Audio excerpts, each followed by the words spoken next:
Tudo bem? Seja bem-vindo a mais uma live aqui no Instagram, virginia.coser. Hoje vamos falar sobre síndrome do pânico e a convidada especial é a Kelly. Ela é psicóloga e hipnoterapeuta. Estou aguardando aí ela entrar. Vamos falar, gente, sobre síndrome do pânico, que é um tema que eu nunca trouxe para o canal. Realmente estava esperando aí um convidado especial. E a Kelly que vai estar aí falando sobre a crise de pânico. Já podem enviar perguntas, tá? Quem quiser enviar perguntas já pode estar enviando.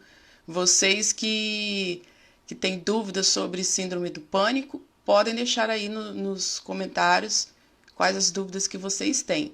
Gente, quero aproveitar para lembrar vocês que tem ainda o cupom de desconto Amor15 lá no curso Como Superar Mães Narcisistas. Aproveite, já está esgotando, né? Porque é do Dia dos Namorados.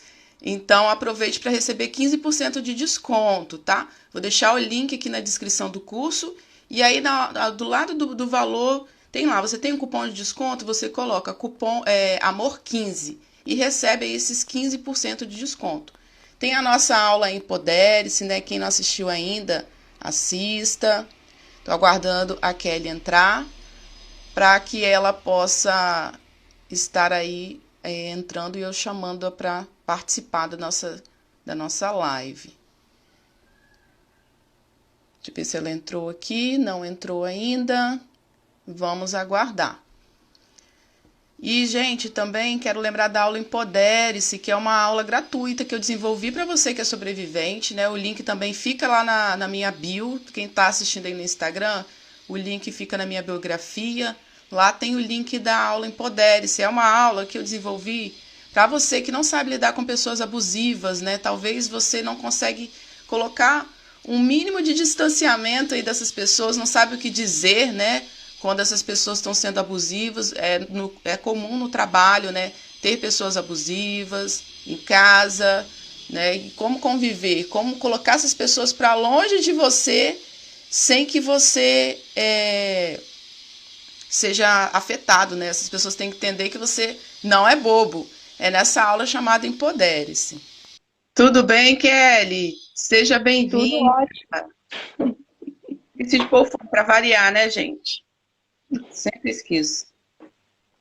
Bom dia a todos. É um prazer estar aqui junto com a Virgínia nesse convite para a gente falar um pouquinho, né, sobre transtorno do pânico. Você pode se Vou te dar um apresentar, pouco. Kelly, por favor? Meu nome é Kelly, eu sou psicóloga, né, psicóloga clínica. Atendo adultos, atendo crianças, né, em consultório particular e também sou hipnoterapeuta, né? Faço trabalho de relaxamento, visualização guiada. Então, gente, para quem chegou, entrou agora, né, e não sabe o tema, a gente vai falar sobre a síndrome do pânico. Kelly, o que seria a síndrome do pânico? A Kelly também, gente, você está atendendo online? Sim. Agora todo mundo, né, não tem jeito, teve que recorrer aí às terapias, tudo online, né? Eu costumo dizer que é para quem está assistindo aproveitar que os psicólogos estão atendendo online, né? Porque tem muita gente que busca terapeutas que entendam do narcisismo e não encontram, né? Então aproveitem aí o isolamento, porque esses profissionais estão atendendo online. A Kelly, ela fez o treinamento online como superar mães narcisistas. Então ela está apta a estar levando todos ao conhecimento da cura, né? A como transformar as suas vidas, né? Ela também faz parte do time lá dos alunos e das alunas do meu treinamento online como superar mães narcisistas. Então aproveite. Kelly, quem quiser consulta com você, pode te procurar pelo Instagram ou você quer aqui deixar o telefone. Pode sim, Virgínia. Eu estou atendendo online, né? Porque a gente teve que se adaptar aí nesse período de quarentena, né? Pode entrar em contato com o WhatsApp também, 981 61 0186, né? Assim que puder eu atendo lá, respondo. Qual o código de área? É 22. Eu sou de 22. Nova Friburgo, no Rio de Aham. Janeiro.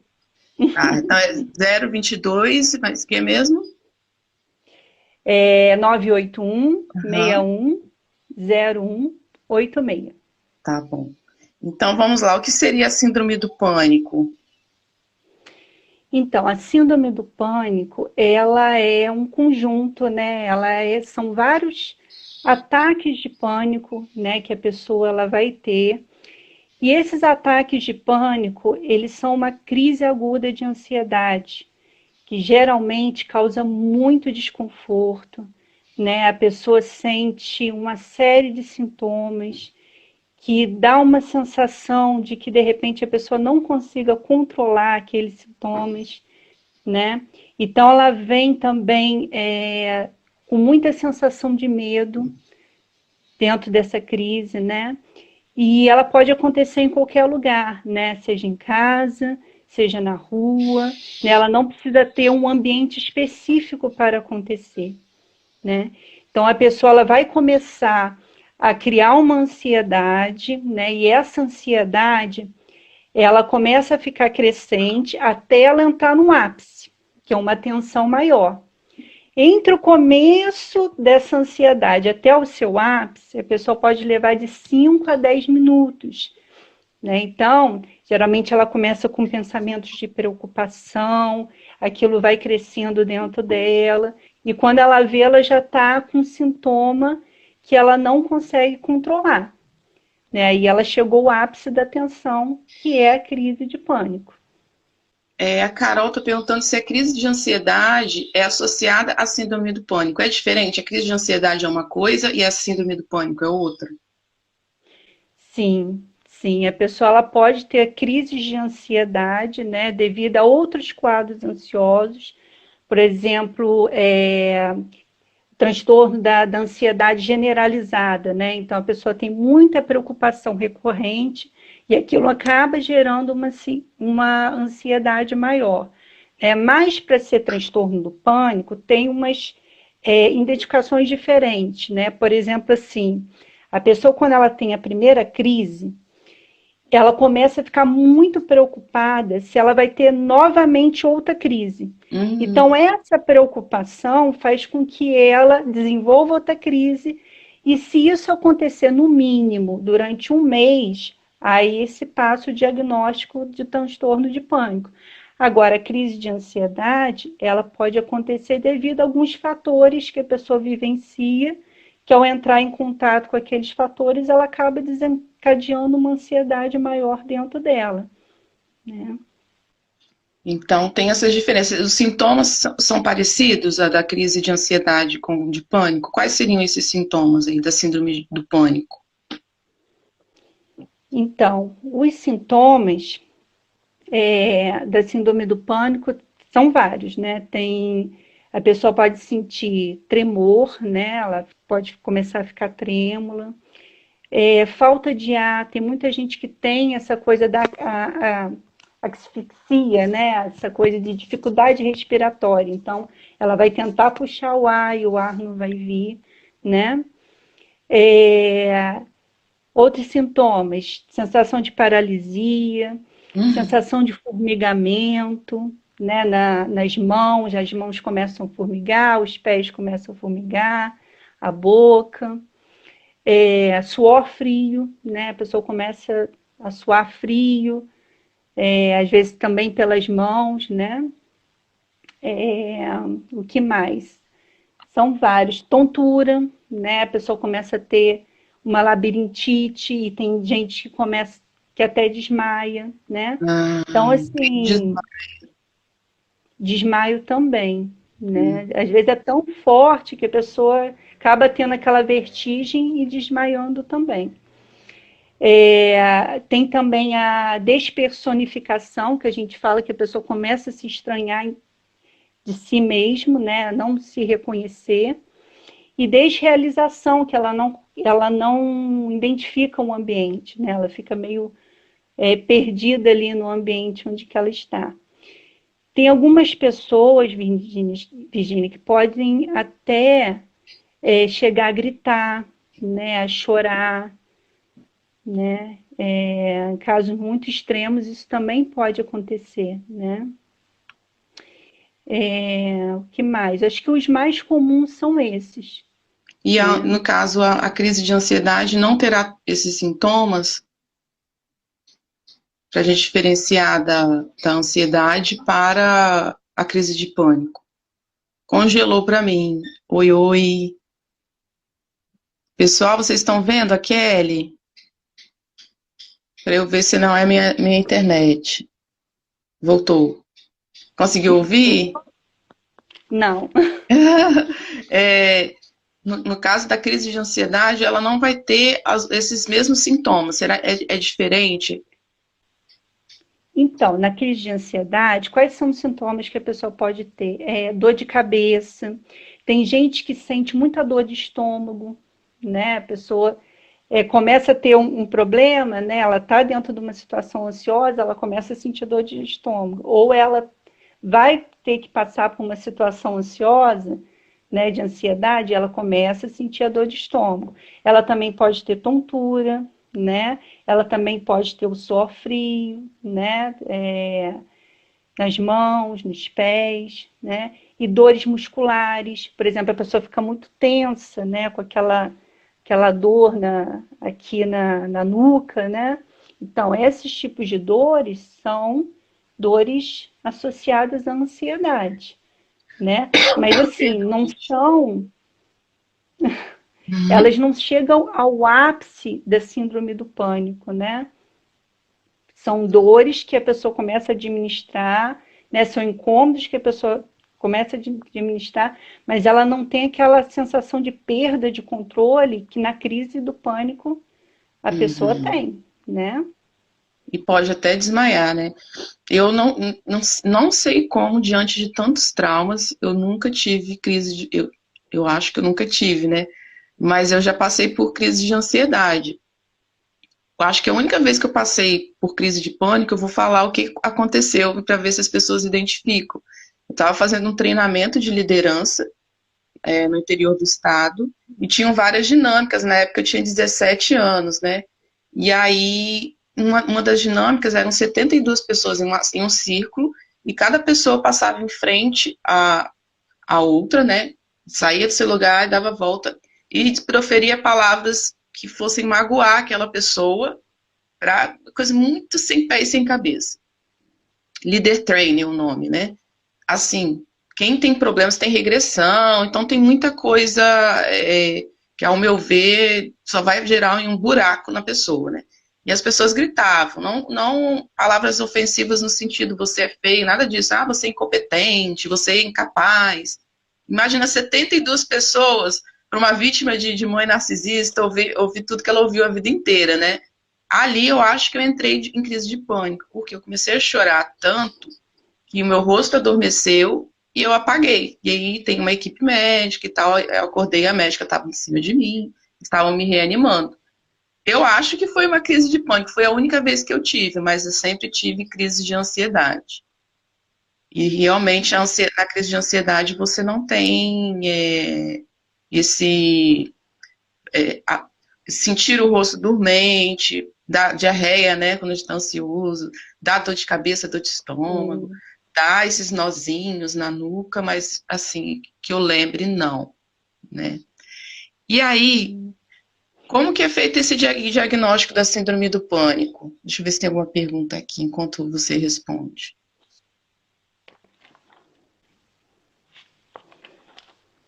Mas o que você teve, Virginia, provavelmente foi porque você associou um evento traumático na sua vida, É. né? E despertou aquela sensação, né? Foi tão traumático e a regressão foi uterina, né?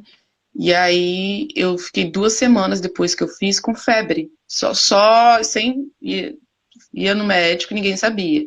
Eu só melhorei depois que eu fui consultar com um dos psicólogos que fazem treinamento e fizeram outra regressão.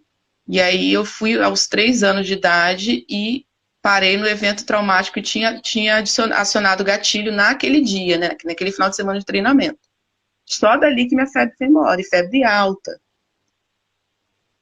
E aí, Kelly, como que é feito esse diagnóstico da síndrome do pânico? Uhum.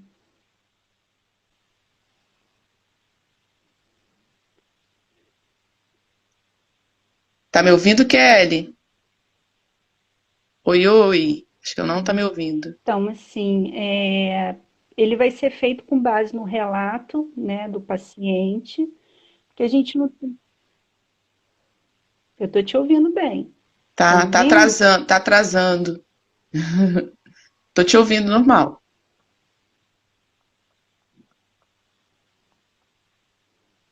Eu vou falar devagarinho, né? E qualquer coisa a gente dá uma paradinha. Tá bom. Então, o diagnóstico ele vai ser feito com base no relato do paciente, né? Que a gente não tem exames clínicos, né, que vão diagnosticar uma sensação tão subjetiva, né? Então, assim, o paciente vai relatar essa frequência, esses sintomas. Então, assim, ele será feito pelo médico psiquiatra, pelo psicólogo e até mesmo um clínico geral, ele pode fazer essa Oh, avaliação, né? Às vezes a pessoa tem aquela crise intensa, né? E vai parar lá no pronto-socorro. uhum. Aí chega lá, o clínico já olha, já vê o relato, já fala, né? Ó, isso daí não você está tendo uma crise de pânico, né? Então, assim, a pessoa tem que apresentar pelo menos 4 sintomas daquele que eu falei, né, para vocês, e no mínimo dentro de um mês, né, para saber que se trata de um transtorno e não apenas de uma crise ansiosa devido a uma situação específica que ela está vivenciando ali, né? Então, ela tem que estar no mínimo um mês tendo umas crises recorrentes, né, para que o médico possa fazer esse diagnóstico, tá? E importante também ela identificar que ela está tendo medo de ter novas crises, né? Porque é isso que faz o diferencial da crise de ansiedade. É esse medo que ela está tendo de ter outra crise e acabar tendo por decorrência disso, dessa formação, dessa tensão em passar novamente por aquela situação.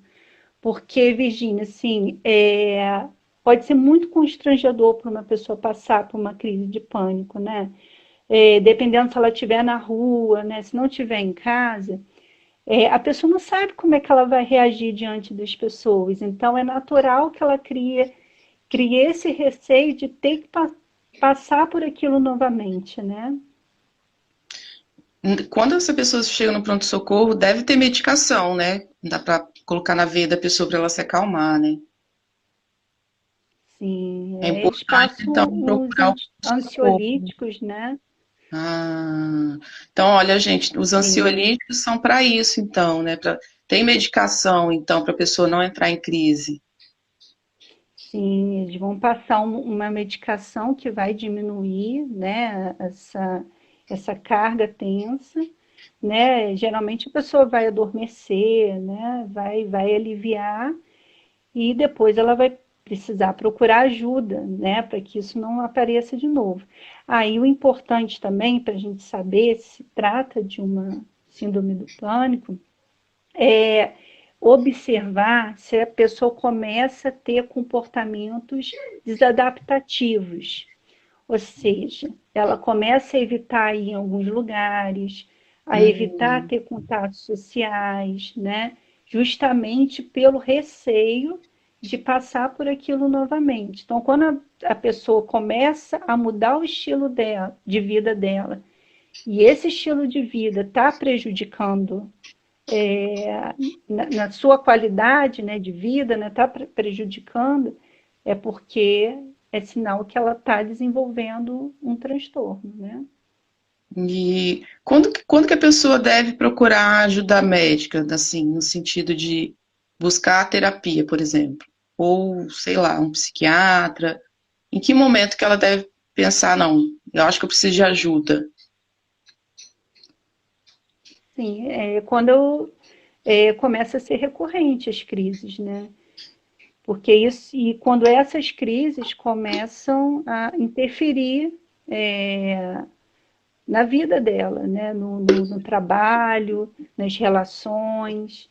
Então, quando ela deixa de fazer algumas coisas em decorrência das crises, é sinal de alerta. Ela precisa procurar um especialista para começar a cuidar disso, né? Para olhar com carinho sobre isso que está acontecendo.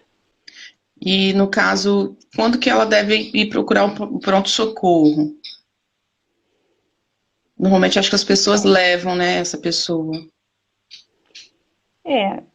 geralmente quem procura, às vezes não sabe que está tendo uma síndrome do pânico, É, né? Porque acha que está tendo, né, outros tipos infartando. de problema, está infartando, né? Porque uma dos sintomas também é dor torácica, né? Que eu não falei, taquicardia, né? Muito forte. Então, as pessoas acabam parando no pronto-socorro por não saber que se trata de uma ansiedade muito forte, né? De uma crise de pânico. Então, lá ela vai ser orientada, vai ser medicada, e aí ela deve procurar os melhores tratamentos, né? O Dr. Carlos Baima, ele esteve conosco a semana passada, se eu não me engano, e aí ele relatou que ele tinha depressão com síndrome do pânico. E aí ele contou como que foi, né, para ele, né? Ele estava sofrendo, passando por um processo de muita ocupação, né? Estava fazendo residência, a esposa estava grávida, estava assim, ele estava muito sobrecarregado emocionalmente, né?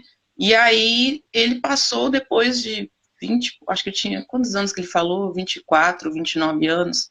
Ele nunca tinha tido. E aí ele passou a ter por estar passando por aquele momento de estresse, né, de fadiga mental, fadiga física, e aí, mas tinha um porquê, né, tinha um gatilho. A avó dele trancou ele em algum lugar que agora eu não lembro, na infância, e aí ele passou a ter, e aí ele não teve, ficou a vida inteira, isso aí na terapia que ele descobriu que o evento que desencadeou essas crises de pânico foi esse episódio lá atrás, que a avó trancou ele em algum lugar que agora eu não lembro. Então, Sim. o estresse talvez foi um gatilho, né, para ativar essas memórias da infância e ele se sentir não socorrido, né? Possivelmente Sim, foi isso, né? exatamente, porque não acontece a crise apenas pelo estresse do momento, ela geralmente está associada a um evento traumático do passado, né? Esse que é o ponto-chave que faz essa associação e tudo vir à tona, né? Então, Isso seria realmente é a um causa dos é a fatores, causa. Então poderia ser os sintomas da causa, então esse trauma. sim, a causa são eventos traumáticos, É, né? Abusos, né? Abusos físicos, abusos psicológicos, né? Abusos sexuais, né? Então, assim, não é à toa que a pessoa venha desenvolver esse ápice de tensão, né? Porque realmente existe uma linha entre isso e aquilo que ficou lá atrás, né? Aquela ferida passada, aquilo que não foi cicatrizado, né? Muito tempo atrás. Então, quando ela tem uma sensação de estresse que faz remeter aquela vivência lá, né? Que às vezes ficou teve que ser repreendida, teve que ser esquecida, né, para que a pessoa conseguisse seguir com a vida, aí ela volta, né, na forma de crise mesmo, né. Infelizmente, assim, eu digo para muitos pacientes meus que às vezes para a gente curar uma ferida emocional, a gente precisa debridar. E debridar é o processo da gente tirar as camadas mortas, né, da ferida para que ela possa cicatrizar. E esse processo de cicatrização dói, né? Então, assim, dói, mas ao mesmo tempo vale a pena, né? A gente pegar, identificar o que está lá atrás, para que a gente possa reestruturar melhor a nossa vida, né? Fazer uma vida mais completa, né? E no caso, tem outras causas, ou a causa realmente são eventos traumáticos? Então, as situações intensas de estresse também, né? No caso das pessoas que são mais vulneráveis pelos eventos traumáticos, né? E essas são as causas ambientais, né? Uhum. E tem as causas fisiológicas, né? Também. Por exemplo, a alteração, tem estudos que falam da alteração da amígdala, né, amígdala cerebral, né, observa-se através de ressonância de mapa cerebral que há essa alteração, pelos genes também, ou seja, filhos de mãe, pai, que já teve transtorno do pânico, tem transtornos depressivos ou é bipolar, também são mais vulneráveis a desenvolver o problema, né? Uso de alguns medicamentos, né? Para tireoide, por exemplo, que também faz uma alteração das substâncias que vão desencadear a crise. O que mais? TPM também, né? Tensão pré-menstrual, que a mulher também tem uma Nossa, alteração hormonal muito grande, né? Então, é, ela pode ficar mais sensível também nesse período pré-menstrual a ter uma crise por causa dessa alteração hormonal, né? E além disso, também tem fatores culturais que interferem também. Por exemplo, assim, pessoas que vivem em países de guerra, né? Que é uma coisa cultural. Às vezes, uhum. crianças, desde muito novas, são treinadas a ficar na linha de frente de uma guerra, né? Olhando aqui também, estão mais vulneráveis, porque elas estão vivenciando uma criação de muita rigidez, né? De muita tensão, de muito medo, principalmente medo. Então, isso também pode influenciar, né? Nossa, é bem complexo, hein, o Kelly, porque tem muitos fatores, né? E eu acredito que para o meu público realmente sejam os traumas, né, vividos na infância quando se tem uma mãe narcisista. E colecionamos traumas, né? E muitas das pessoas que têm a crise de pânico normalmente têm também estresse pós-traumático e estresse pós-traumático complexo também. Parece que está ali junto com o estresse pós-traumático. Deve ser um dos sintomas, né, do estresse pós-traumático, a crise de pânico. Sim, com certeza. Caiu novamente Com para mim, certeza. voltou. Para mim tá tudo certinho. Mas tem a ver, Então, não tem? assim, tem. Porque estresse pós-traumático envolve uma situação de muito medo, né? É, Então, a pessoa está dentro de uma situação que vai remeter que ela poderá correr o mesmo risco que ela correu antes, ou está na mesma situação que antes, pode desencadear sim, né? E contra as vítimas de abuso, né, essa criação com base no medo que faz a pessoa cada vez mais se sentir sufocada, apreensiva, né? As criações que envolvem muita opressão, ela tende a fazer com que a pessoa estoure uma hora, né? Porque nenhuma mente, né, saudável aguenta essas pressões frequentes, né? Nós somos seres sensíveis, né? Nós não fomos criados para ser oprimidos, né? Para ser controlados ao tempo todo, para ser vigiados o tempo todo, né? Então chega uma hora que de tanto receber isso, a pessoa acaba, sabe, querendo se libertar e essa libertação ela vai acontecer através de uma crise, realmente como se fosse um grito de desespero diante hum, daquela situação, né? Então a gente tem que observar, será que hoje, né, as meninas que fazem parte, né, do seu curso, né, Aquelas que sofrem crise de pânico, será que isso é um grito de desespero mediante a situação que elas estão passando, né? Que elas não estão dando conta dessa pressão interna que elas estão vivenciando. Principalmente as que moram ainda com a mãe narcisista, né? Porque ali os gatilhos estão ali o tempo todo. Quando você pensa que está tratando um gatilho, a mãe vai e põe outro, né? E muitas estão em plena pandemia, tinham um projeto para executar, para sair de casa esse ano, né? E aí veio a pandemia e elas se sentem estacionadas, né? E tendo que conviver com tudo que hoje elas enxergam e antes não enxergavam, e aí realmente tiveram um retrocesso nas crises, né? Eu acredito que também o medo de contrair o vírus, o medo de não conseguir sair de casa, né? Esse sentimento de desamparo, porque parece que eram um mês, 2 meses, já fomos para 3 meses, e parece que ainda vamos ter aí mais meses ainda com a pandemia, né? Parece que nós chegamos ainda no pico.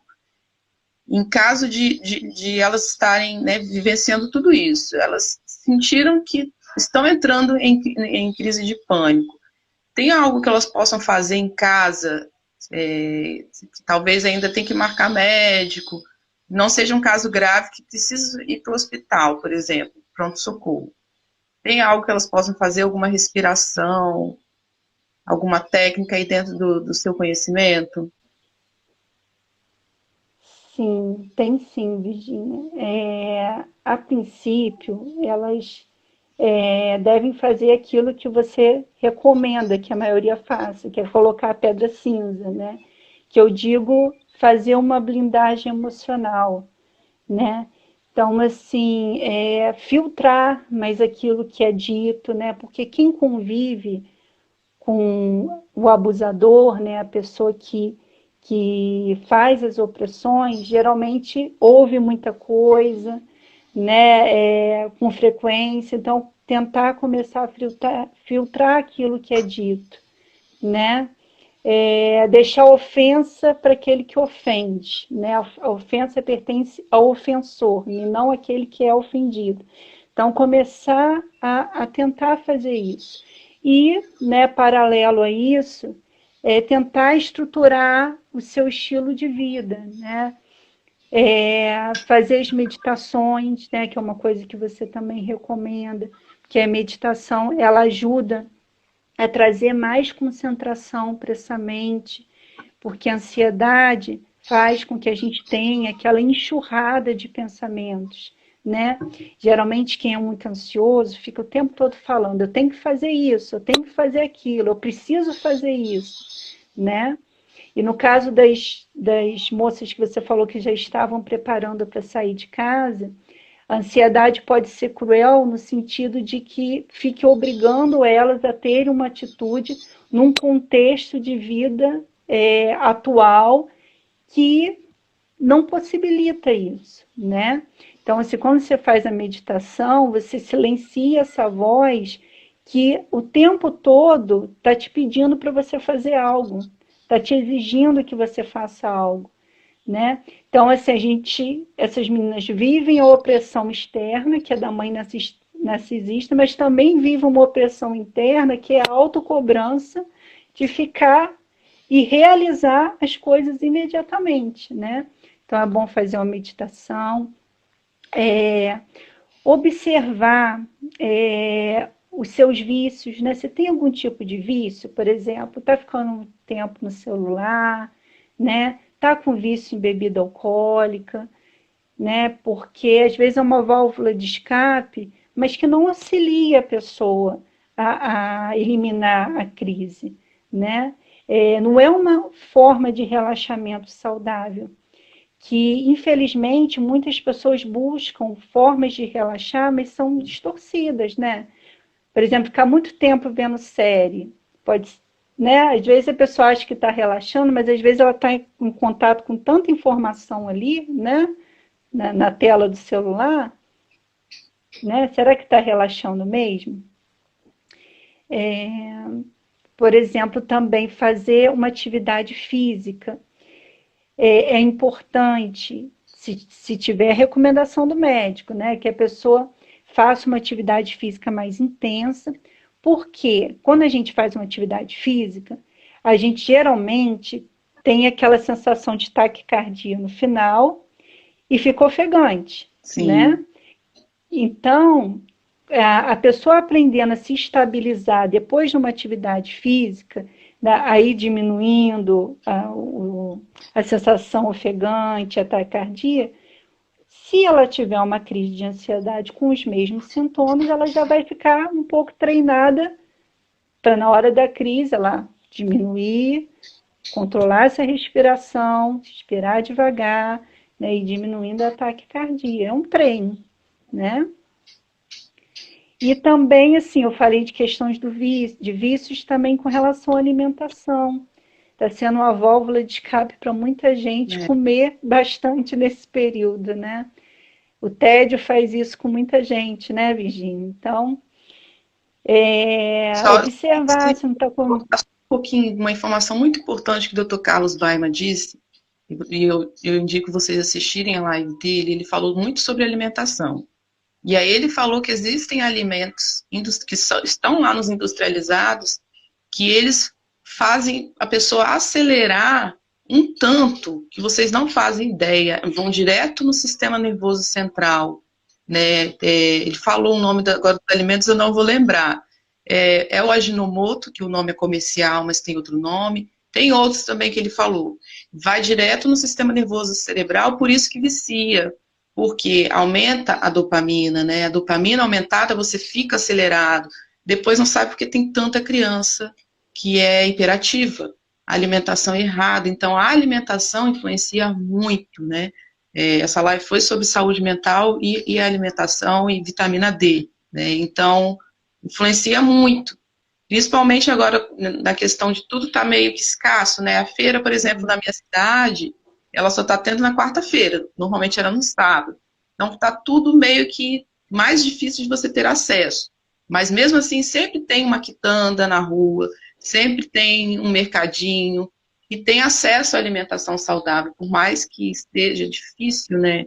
A gente tivemos as nossas rotinas roubadas e é difícil entrar numa rotina estando sem rotina por conta do que estamos passando. Aí tem uma live também com a doutora Paula Lamonato, e ela fala justamente dessa rotina. O que fazer para você, já está até no YouTube, né? É uma rotina para você voltar a dormir melhor, né? Porque muita gente também está sofrendo com insônia. Então, ela ensina tudo que você tem que fazer para seu círculo circadiano ele regular. Tá, gente? Assistam também, minha dica é essa. Desculpa ter te interrompido, Kelly. Muito importante que você está falando, Virginia. Eu tenho muita queixa de algumas pacientes minhas que falam que ficam beliscando o dia inteiro, né? É, Então, às vezes isso acontece porque as pessoas estão perdendo uma rotina, né? Antes tinha uma rotina, né? De acordar, de trabalhar. Então a pessoa perde a rotina, aí às vezes fica meio que sem saber o que fazer, vai lá, belisca. E nem sempre belisca uma fruta, né? É um salgadinho, né? É um biscoito, né? Então, assim, é importante nesse período a gente tentar um planejamento mínimo, assim, né, do nosso dia a dia, né? Ter uma hora mais ou menos para acordar, uma hora para almoçar, para lanchar, para fazer alguma atividade, né? Não se deixar apenas levar no dia, né? E acordar e pensar, hoje vamos ver o que que vai dar, né? é, Vamos ver o que que vai surgir para fazer hoje, né? não dá. Então, Ainda mais quando tá tudo contra, né? Não tem mais horários. Quem faz faculdade está fazendo em casa, online, né? Tem muita gente que está trabalhando, né? Mas a rotina não é mesmo porque os filhos não estão na escola, né? Tudo teve toda uma alteração, né? sim. E acredito assim, para algumas mães também é um período bastante difícil, né? Que é outra queixa que eu recebo bastante. Como é que dá conta? Isso está gerando muita ansiedade em muitas mulheres, né? E quando a gente não Porque entende, parece meu que... Deus do céu, aí a gente entra em pânico mesmo. Eu falo, gente, é impossível, como dão esses trabalhos que nem um adulto entende, consegue interpretar. Olha, as Sim, professoras, agora a gente dá o real valor às professoras, tá? Porque sim, realmente é difícil, você tem tripla jornada, você é professora, você tem que cuidar da sua profissão, muita gente trabalhando em home office, tem que dar conta da casa, não tá fácil mesmo, não.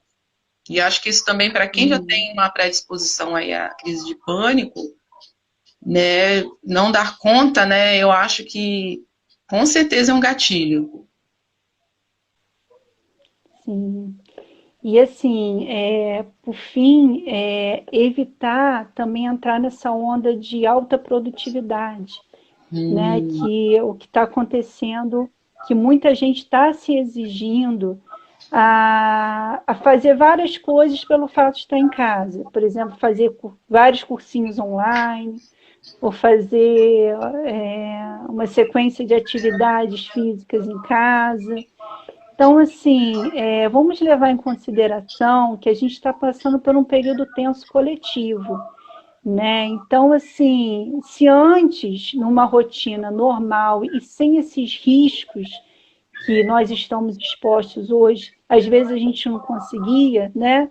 Quem dirá agora, né? Mediante o que está acontecendo, será que é o momento de ficar se cobrando a ser é, mais produtivo, né? é verdade. Ô, Kelly, quanto tempo mais ou menos dura um ataque de pânico? A duração. Então, é um período assim considerado curto, né? Aquilo que eu falei antes. A pessoa, ela começa a entrar numa tensão. Então, às vezes, ela começa com alguns pensamentos de preocupação, né?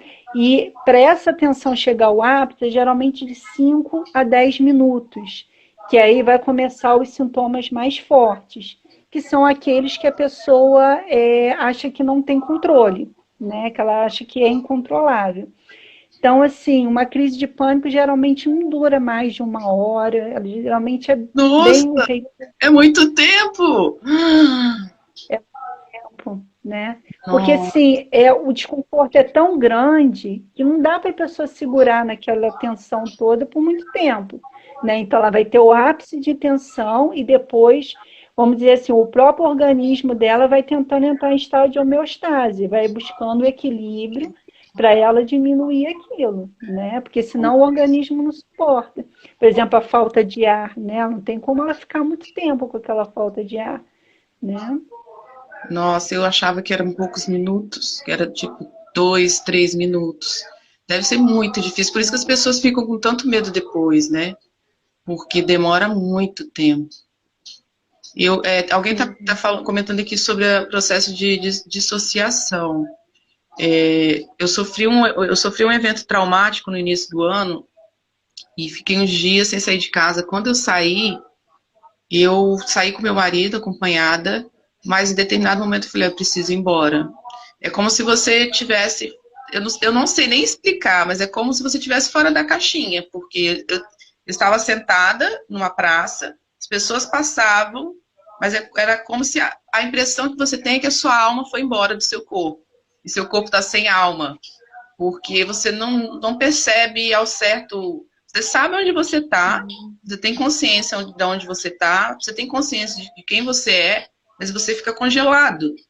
Uma sensação Sim. horrível, horrível, horrível, horrível. Né? Ele me pegou, fomos embora para casa. Mas será que não sei se é toda a sensação de dissociação, não sei se é assim. Mas você pode falar só um pouquinho porque alguém aqui comentou? Sim, é mais ou menos isso, é como se você ficasse meio perdida, né? Então, na hora, pode ser que haja pessoas até conhecidas ao seu redor e você fica naquela coisa de não saber o que fazer, né? Como se fosse tudo muito estranho, né? É como se você perdesse a consciência corporal mesmo, É isso mesmo, da consciência diante corporal é a daquilo, palavra. né? Quando você fala que a alma sai do corpo, é justamente isso. Parece que saiu e não há mais domínio. Isso. né? Então, as pessoas ao redor podem falar coisas com você, né? Do tipo, para você se acalmar, para você ficar tranquila, mas ao mesmo tempo você fica meio perdida, né? Não sabe exatamente o que que significa aquilo no momento, né? Não tem muito controle, né? Mas geralmente isso é rápido, né? Não dura É, muito tempo, não, ainda né? bem, né? E aí, o Kelly, como que as pessoas podem ajudar quem está tendo um ataque de pânico? E se tem como prevenir esse ataque ou não? Então, se a pessoa souber que se trata de um ataque de pânico, né? Primeira coisa é não se desesperar, né? Porque eu já vi muita situação que às vezes, por exemplo, a jovem tem ataque de pânico, a mãe do lado desesperada, né? Socorro, minha filha está passando mal, né? Então, assim, não se desespera. Tenta modular a sua voz, né? Evita ficar gritando, evita ficar sacudindo a pessoa, pedindo para ela se acalmar, né?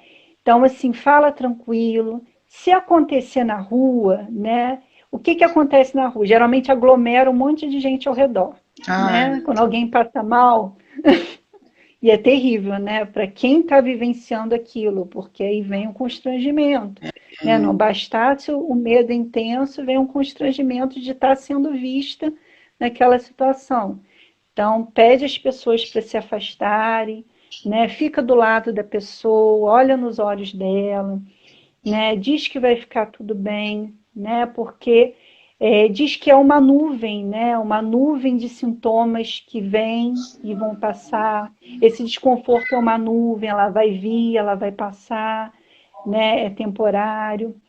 Se a a pessoa pessoa tiver pensa com que está falta, morrendo, o Kelly, na crise de pânico, sim, pensa, né? sim. Eu não falei sobre isso antes, mas é comum, né?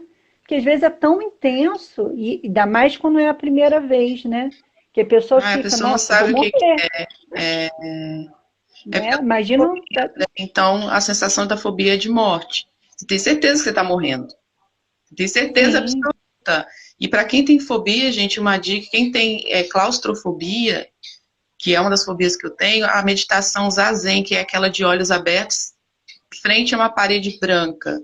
Primeira vez que eu fiz, me deu uma crise de ansiedade horrível. 5 primeiros minutos aí, são 20 minutos que você fica com o rosto literalmente colado na parede. Uma parede tem que ser uma parede branca.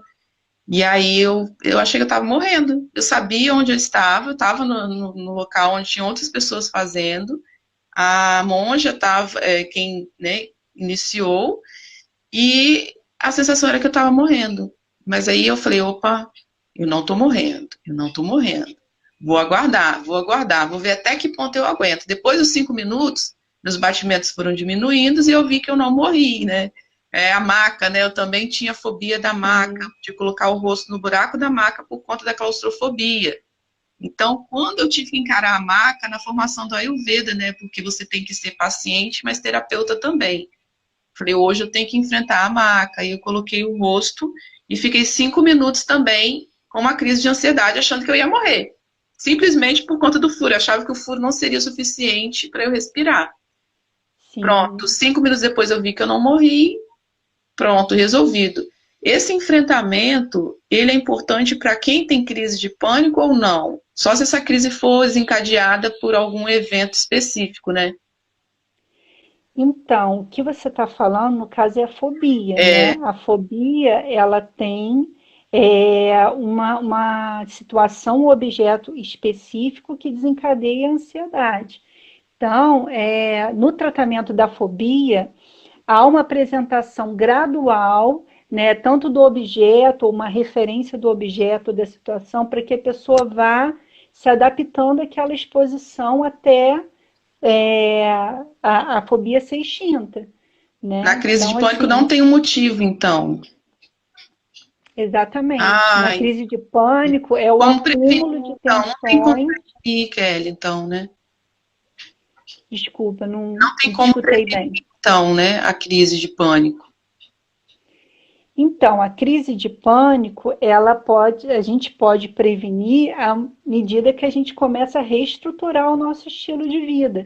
Porque se é Ah, um acúmulo de tensão que chega ao seu ápice e a pessoa tem a crise de pânico, então é sinal que ela precisa estruturar a vida dela a fim de ela eliminar algumas fontes estressantes ou se distanciar ou fazer uma blindagem emocional para que ela não chegue ao ponto dela ter a crise, de estourar, né? A ansiedade, a crise de pânico. então tem como, tem medidas que podem ser feitas para o caldo não entornar, né? Mas não dá para você saber que data que você vai ter, se você for exposta, igual a fobia. Eu sei que eu vou ter se eu for exposta a um evento X ou um objeto X. Na crise de pânico, não, né? Eu acho que até o Dr. Carlos Baiman falou isso, Não, que não tem, simplesmente acontece. sim. Então, assim, um exemplo que bem forte aqui na minha cidade, que é Friburgo, a gente teve um episódio de chuva muito grande em 2011, né? Foi uma tragédia muito grande, várias pessoas perderam familiares, casa, né? Foi uma coisa muito complicada. Então, assim, algumas pacientes que eu atendo, que, por exemplo, começou a chover forte, elas começam a ter sintomas de ansiedade, né? Viu que vai, ou viu a notícia, né? Por exemplo, amanhã chuva, 90 milímetros de água, né? Por exemplo, viu a quantidade, viu que é chuva forte, aí começa a ter os sintomas de ansiedade. Aí, no caso, é a fobia específica, né? Que é que é o medo da chuva, e porque essa chuva remete a um acontecimento passado e medo de ter que enfrentar aquilo novamente. É a mesma coisa elevador. Nossa, é muito difícil para mim. Para todo mundo é normal. Minha filha vai sozinha, né? Minhas filhas vão sozinhas. Para mim é um evento assim que eu tenho que me preparar psicologicamente. Opa, hoje terei que utilizar o elevador para chegar em determinado lugar. Eu tenho que fazer todo um preparo psicológico. E até hoje, gente, eu fui trancada no banheiro, né? Em torno dos 3 até os 5 anos, minha mãe me castigava me trancando no banheiro. Até hoje, eu tenho pesadelos, que eu tô trancada em algum lugar, né? Que tô trancada no elevador, que eu aperto o botão e não funciona. Então, mas, gente, tive muito progresso. Muito, porque eu não identificava, né? Nós que crescemos em um lar disfuncional, a gente não sabe que tem crise de pânico, que tem fobia, porque nós nunca fomos levados em médico, psicólogo, nada. A gente descobre isso quando? Na vida adulta, né? E às vezes depois dos 20 anos, que é quando a gente começa a ter alguma independência, né? E aí tem tratamento, né? Como que é o tratamento, Kelly, para quem tem crise do pânico? O que, que você faz? Como a hipnoterapia pode auxiliar? Então, assim, o tratamento é primeiro observar se a pessoa precisa ter intervenção do medicamento, né? Porque aí ela vai ter que procurar, né, o Psiquiatra, né? especialista, né, para ver se ela vai precisar. E o tratamento terapêutico, né? E no caso da hipnoterapia, a gente trabalha o relaxamento, né? Então, assim, colocar a pessoa tem um estado de relaxamento já vai auxiliar ela a diminuir um pouco dessa carga de tensão que ela tem. Como a crise de pânico ela está associada a eventos traumáticos, né? Com muita delicadeza, né? Porque aí a gente tem que observar também se está no momento da pessoa ter contato com aquilo, né? A gente pode trabalhar visualizações desses eventos e ressignificá-los, né? Geralmente a gente coloca a pessoa para visualizar e reestruturar a cena, né? Isso desse evento Reestruturar, que desencadeia a crise de pânico?